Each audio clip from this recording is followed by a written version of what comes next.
Hello everyone, welcome to our channel. Friends, ఈ వీడియోలో మనం ఈ రోజు మార్కెట్ అనాలిసిస్ గురించి డీటెయిల్ గా మాట్లాడుకుని రేపటి plan of action and important levels కూడా డిస్కస్ చేద్దాం. ఈ వీడియోని ఎక్కడ స్కిప్ చేయకుండా ఎండ్ వరకు చూడండి. ఖచ్చితంగా ఈ వీడియో మీకు ఇన్ఫర్మేటివ్ అనిపిస్తుంది. అండ్ ఈ రోజు మనకి నిఫ్టీ మంత్లీ ఎక్స్పైరీ క్లోజ్ అయింది. మనం ఎక్స్పెక్ట్ చేసినట్టుగానే మార్కెట్ చాలా వోల్టైల్ గా బిహేవ్ చేస్తుంది. సో ఫస్ట్ ఆఫ్ ఆల్ ఒకసారి ఈ రోజు నిఫ్టీ పర్ఫార్మెన్స్ గురించి మాట్లాడుకుని దాని తర్వాత రేపటి ప్లాన్ ఆఫ్ యాక్షన్ డీటెయిల్ గా మాట్లాడుకుందాం. సో ఫస్ట్ ఇక్కడ మనం డైలీ టైం ఫ్రేమ్ లో చూసుకుంటే ఈ రోజు ఓవరాల్ గా మనకి ఎగ్జాక్ట్ గా ఒక డోజీ క్యాండిల్ ఫార్మ్ అయింది. సో మార్కెట్ ఏ పాయింట్ దగ్గర అయితే ఓపెన్ అయిందో ఎగ్జాక్ట్ అదే పాయింట్ దగ్గర క్లోజింగ్ ఇచ్చింది. సో జనరల్ గా ఒక డోజీ క్యాండిల్ మనకి ఎలాంటి సెంటిమెంట్ ని రిఫ్లెక్ట్ చేస్తుంది అని మాట్లాడుకుంటే, డోజీ క్యాండిల్ ఒక కన్ఫ్యూజన్ స్టేట్ ని క్రియేట్ చేస్తుంది. ఇండెసిసివ్నెస్. సింపుల్ గా చెప్పాలంటే ఈ క్యాండిల్ ఫార్మ్ అయినప్పుడు బయర్స్ లో గానీ సెల్లర్స్ లో గానీ స్ట్రాంగ్ డెసిషన్ మేకింగ్ ఉండదు. ఎవరు కూడా స్ట్రాంగ్ గా లాంగ్ పొజిషన్స్ అలాగే స్ట్రాంగ్ గా షార్ట్ పొజిషన్స్ తీసుకోరు. ఎక్కువగా న్యూట్రల్ సైడ్ కి స్టిక్ ఆన్ అయి ఉంటారు. అసలు ఈ డోజీ క్యాండిల్ జనరల్ గా ఎప్పుడు ఫార్మ్ అవుతుందో మాట్లాడుకుంటే, మేజర్ ఈవెంట్స్ ఉన్నప్పుడు ఆ మేజర్ ఈవెంట్స్ కి బిఫోర్ డేస్ ఎక్కువగా ఒక కన్ఫ్యూజన్ స్టేట్ ఆర్ ఒక డోజీ క్యాండిల్ ఫార్మ్ అవుతుంది. సో ఇప్పుడు ఆ ఈవెంట్ ఏంటంటే యుఎస్ కి సంబంధించిన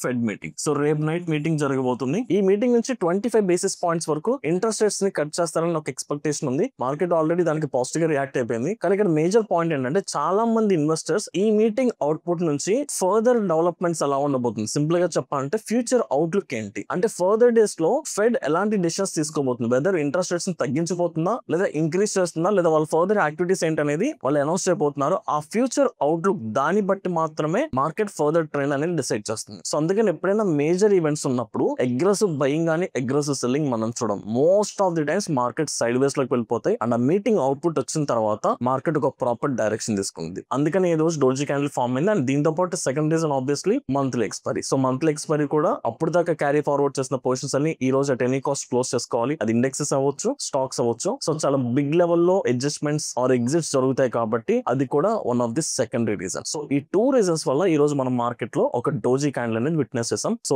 దీన్ని బేస్ చేసుకుని రేపటి మార్కెట్స్ ఎలా ప్లాన్ చేసుకోవాలి చూసుకుందాం. సో రేపటి మార్కెట్స్ గురించి డిస్కస్ చేసే ముందు రేపు మనకి జనరల్ గా వెన్స్డే. సో నా పర్సనల్ ఎక్స్పీరియన్స్ బట్టి most of the Wednesdays markets లో సైడ్ వేస్ ఉంటుంది. చాలా తక్కువ రీజన్ లో కన్సాలిడేషన్ జరగడానికి ఎక్కువ ఛాన్సెస్ ఉంటాయి. At the same time so general గా ఇలాంటి డోజీ క్యాండిల్ ఫార్మ్ అయినప్పుడు మోస్ట్లీ దాని నెక్స్ట్ డేస్ కూడా ఈ డోజీ క్యాండిల్ హై అండ్ లో మధ్యలోనే మార్కెట్ కన్సాలిడేషన్ కంటిన్యూ అవుతాయి. సో ఈ సినారియో బట్టి చూసుకున్నా రేపు మార్కెట్ మోస్ట్లీ సైడ్ వేస్ లోనే ఉండడానికి ఛాన్సెస్ ఉన్నాయి. మరి సైడ్ వేస్ లోకి వెళ్ళిపోతే మన ప్లాన్ ఆఫ్ యాక్షన్ ఏంటనేది మాట్లాడదాం. సో మనం కొంచెం ఇంటర్నల్ గా డిస్కస్ చేయడానికి 1 hour టైం ఫ్రేమ్ వెళ్ళిపోదామండి. విత్ లెవెల్స్ మెన్షన్ చేసుకుందాం. ఒక్కసారి 1 hour టైం ఫ్రేమ్ లో లాస్ట్ 6 days నుంచి ఏం జరుగుతుందో చూడండి. ఆల్మోస్ట్ 5-6 days నుంచి మీరు అబ్జర్వ్ చేసుకుంటే ఓవరాల్ గా మార్కెట్ రేంజ్ మీకు ఆల్మోస్ట్ ఈ జోన్ లో ఒక సైడ్ వేస్ లో ఉంది. ఆల్మోస్ట్ 25,800 దగ్గర నుంచి 26,100 ఫాలోడ్ బై ఇక్కడ 26,000 దగ్గర కూడా ఒక సైకలాజికల్ లెవెల్ ఉంది. సో ఆల్మోస్ట్ ఈ ఐదర్ ఈ 200 పాయింట్స్ లేదా ఈ 300 పాయింట్స్ రీజన్ లో మార్కెట్ ఒక కన్సాలిడేషన్ ఫేజ్ లోకి ఆల్రెడీ ఎంటర్ అయిపోయారు. సో మార్కెట్ ఇలాంటి ఫేజ్ లో ఉన్నప్పుడు మీరు ఒక బిగ్ మొమెంటం ని క్యాప్చర్ చేయాలంటే ఖచ్చితంగా మార్కెట్ ఈ జోన్ బ్రేక్అవుట్ అయితే తప్ప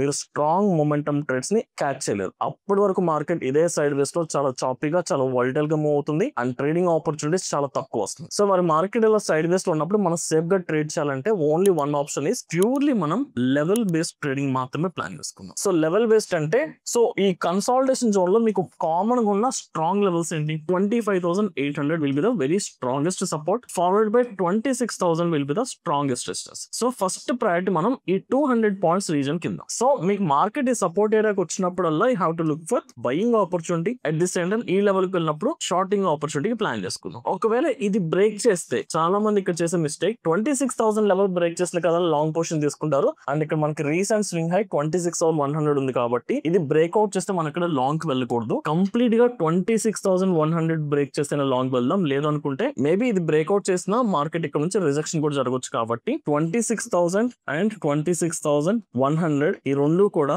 షార్టింగ్ చేసుకోవడానికి నథింగ్ బట్ లేదా బాటమ్ దగ్గర పై చేసుకుంటే అక్కడ ఎగ్జిట్ అవుదాం, లేదా అక్కడ నుంచి రివర్సల్ వస్తే మనం షార్ట్ చేసుకోవడానికి ట్రై చేద్దాం. And 25,800 will be the buy position, nothing but long positions తీసుకోవడానికి best location. So purely levels దగ్గరికి వచ్చినప్పుడు ప్రైస్ అక్కడికి వచ్చిన తర్వాత బ్లైండ్ గా బై ఆర్ సెల్ చేయడం కాదండి. అక్కడికి వెళ్ళిన తర్వాత మీరు ప్రైస్ యాక్షన్ చూసుకోవాలి, క్యాండిల్స్టిక్ ప్యాటర్న్ చూసుకోవాలి అండ్ ఆప్షన్ చైన్ అనాలిసిస్ లో సెంటిమెంట్ ఎలా షిఫ్ట్ అవుతుందో కూడా చూసుకోవాలి. ఇవన్నీ కన్సిడర్ చేసుకుని లెవెల్ బేస్డ్ ట్రేడింగ్ చేస్తేనే కొంచెం విన్నింగ్ ఛాన్స్ దొరుకుతుంది. లేదు అనుకుంటే మార్కెట్ ఒకవేళ ఈ రీజన్ కి మధ్యలో కనుక కన్సాలిడేషన్ జరిగినా మధ్యలో ట్రేడింగ్ జరిగినా కంప్లీట్ ఇగ్నోర్ చేస్తారు. ఇలాంటి ఫేజ్ లో మీ స్టాప్ లాస్ మీరు ఎంత ఎఫెక్టివ్ స్ట్రాటజీ ఫాలో అయినా మీ స్టాప్ లాసెస్ టచ్ అవడం తప్ప మన అక్కడ మనీ ఎర్న్ చేసే స్కోప్ అనేది అస్సలు ఉండదు. సో దట్స్ వై మార్కెట్స్ ఎప్పుడైనా సరే ఒక షార్ట్ రేంజ్ లో కన్సాలిడేషన్ లో వెళ్తే లెవెల్ బేస్డ్ ట్రేడింగ్ మాత్రమే సేఫెస్ట్ మెథడ్. లేదా అది కూడా వద్దనుకుంటే కంప్లీట్ ఆ రేంజ్ బ్రేక్అవుట్ అయిపోయిన తర్వాత మార్కెట్ ఒక ప్రాపర్ డైరెక్షన్ తీసుకున్నాక అప్పుడు మీరు డిసైడ్ అయితే better. Okay, so this is plan of action Nifty అండి. ఒకసారి ఆప్షన్ చైన్ కూడా చూపిస్తాను. So option chain next week చూద్దాం మనం డేటా చూసుకుంటే. సో మీకు ఆల్మోస్ట్ 25,800 ఫుట్ ఆప్షన్ సైడ్ 44,000 ఉంది. ఆల్మోస్ట్ ఉన్న వాటిలో దానికి హైయెస్ట్ ఓపెన్ ఇంట్రెస్ట్. అండ్ ఒకవేళ మార్కెట్ ఇంక్రీజ్ అయితే ఇదే 26,000 దగ్గర మీకు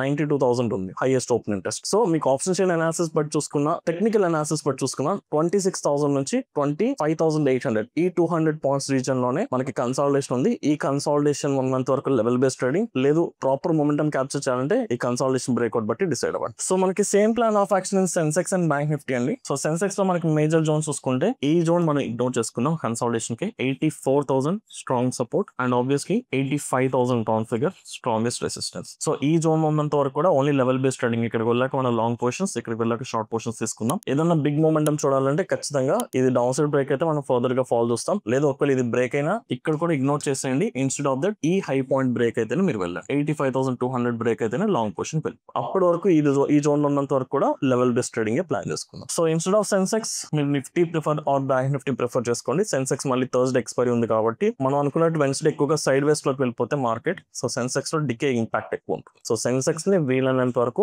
డైరెక్షనల్ ట్రేడింగ్, ఆప్షన్ బయింగ్ చేసే వాళ్ళు ఇగ్నోర్ చేసేయండి. If you're focusing on option selling, that's your personal choice. So sir bank Nifty కూడా ప్లాన్ చేసుకుందామండి. సో బ్యాంక్ నిఫ్టీలో కూడా మనకి ఇక్కడ ఫామ్ అయిన జోన్ ని ఇగ్నోర్ చేసేసుకోండి కంప్లీట్ గా. సో సమ్వే క్లోజ్ టు 57,800 దగ్గర నుంచి 58,700 ఆల్మోస్ట్ క్లోజ్ టు ఒక 1000 పాయింట్స్ రీజన్ ఉంది. ఈ 1000 పాయింట్స్ లో కూడా మనం ట్రేడింగ్ చేయలేం. పోనీ బ్యాంక్ నిఫ్టీలో నిఫ్టీ సెన్సెక్స్ లాగా లెవెల్ బేస్డ్ ట్రేడింగ్ చేయొచ్చా అంటే ఆ స్కోప్ కూడా లేదు. సో మేబీ రీసెంట్ స్వింగ్ లో ఉంది కాబట్టి ఇది ఒక సపోర్ట్ అనుకుంటే, ఇన్ బిట్వీన్ ఇక్కడ నుంచి మీకు ఏదైనా బయింగ్ పొజిషన్ వస్తే మీకు ఇమీడియట్ గా 58,000 దగ్గర మళ్ళీ సైకలాజికల్ రెసిస్టెన్స్ ఉంది. పోనీ ఇక్కడ నుంచి షార్ట్ పొజిషన్ తీసుకున్నా అంటే ఇమీడియట్ గా సపోర్ట్ ఉంది కాబట్టి ఈ complete zone bank Nifty no trading zone. అస్సలు ట్రేడింగ్ కి సెట్ అవుతుంది ఈ జోన్ లో. సో కంప్లీట్ ఈ జోన్ 57,800 58,700 ఈ జోన్ బ్రేక్అవుట్ అయితే తప్ప మీరు బ్యాంక్ నిఫ్టీలో డైరెక్షనల్ ట్రేడ్ తీసుకోలేరు. ఒకవేళ తీసుకోవాలంటే ఆప్షన్ సెల్లింగ్ పొజిషన్స్ తీసుకోండి. అండ్ అది కూడా మనకి మంత్లీ ఎక్స్పైరీ కాబట్టి అది కూడా అంత వర్తి కాదు. ఎందుకంటే మీరు రీసెంట్ గా అబ్జర్వ్ చేసుకుంటే లాస్ట్ 4-5 డేస్ నుంచి first 3 hours India VIX increase అవుతుంది. ఈవెన్ ఎక్స్పైరీ డేస్ ఈ రోజు కూడా